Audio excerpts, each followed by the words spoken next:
చాలా రోజుల తర్వాత గేమ్ కి రాగానే నిజంగా కోమాకి వెళ్ళిపోయాను నేను. అసలు దిగ ముందుకే చేతులకు యూజీ గన్ అయితే వస్తుంది. నా ముందట ఒకటి దిగుతున్నాడు. ఎలాగో మన చేతిలో గన్ ఉంది కాబట్టి వినైతే కొట్టేద్దాం. ఈ గన్ తో మనల్ని వేరేటోడు కొడితే మాత్రం అసలు బాగోదు. మనం మాత్రం ఎనిమిసింగ్ కొడితే భలే ఉంటుంది. ఇంతసేపటి నుంచి ఫుడ్ సౌండ్ వస్తుంది కానీ ఎనిమి కనిపించట్లేదు. ఓకే కనపడ్డాడు. ఇటు స్కేట్ బోర్డ్ తీసుకొని మొత్తం చుట్టూ తిరుగుతున్నాడు. ఈ స్కేట్ బోర్డ్ ఏంటో ఈ గన్లు ఏంటో నాకు ఏం అర్థం కావట్లేదు గేమ్ అసలు. ఇంతసేపటి నుంచి వెల్డింగ్ మిషన్ దగ్గర నుంచి బాగా ఫైరింగ్ సౌండ్స్ వస్తున్నాయి. అరే ఎవరిని కొట్టేసి బాగా లూట్ ఏరుకుంటున్నాడు భయ్య వీడు. వీని పని అయిపోయింది. నాకు గ్రెనేడ్స్ కూడా ఇవ్వనుకుంటా. పాకెట్ లో ఏది ఉంటే తీసిరేద్దాం.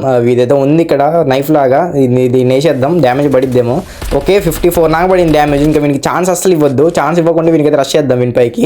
బట్ చూసాడో చూడలేదు పాపం, చూడలేదు బ్రోయిడు. వెనక నుంచి కొట్టేసాడు. పీక్ లో ఇంకా ఎవరు లేరు. మంచిగా ప్రశాంతంగా లూట్ చేసుకుందాం అనుకుంటే వీడియో కూడా స్కెట్ బోర్డ్ వేసుకొని వచ్చాడు. వెనక నుంచి కొట్టేద్దాం అనేకంగా. ఇంకా నా దగ్గర షార్ట్ రేంజ్ గన్ కూడా లేదు. వీని ఎలా కొట్టాలి ఇంకా. ఓకే వీనికి హెడ్ తాకింది. అండ్ ఇంకా ఎవరు లేరనుకుంటా ఇంకా పీక్ లో అయితే. నాకు తెలిసి అయితే ఏదో మాట వరుస కన్నానంతే. ఎక్కడి నుంచి వస్తున్నారు కూడా అర్థం కావట్లేదు. ఎనిమిస్ అంతా ఏదో స్ట్రీమ్ స్నైపర్స్ లాగా నా దగ్గరికి వస్తున్నారు అందరూ. ఇంకా వీళ్ళు ఎలా అన్నా కొట్టాలి. నా దగ్గర P90 ఉంది. వీని జాయిస్టిక్లు ఇస్తున్నాడు. ఓకే వీని కూడా హెడ్ కొట్టి అయిపోగొట్టాను. వీని కూడా ఇంకా వేరేటోడు. అరే యార్ కొంచెం గ్యాప్ ఇవ్వరా, గ్యాప్ ఇవ్వు కొంచెం అన్న.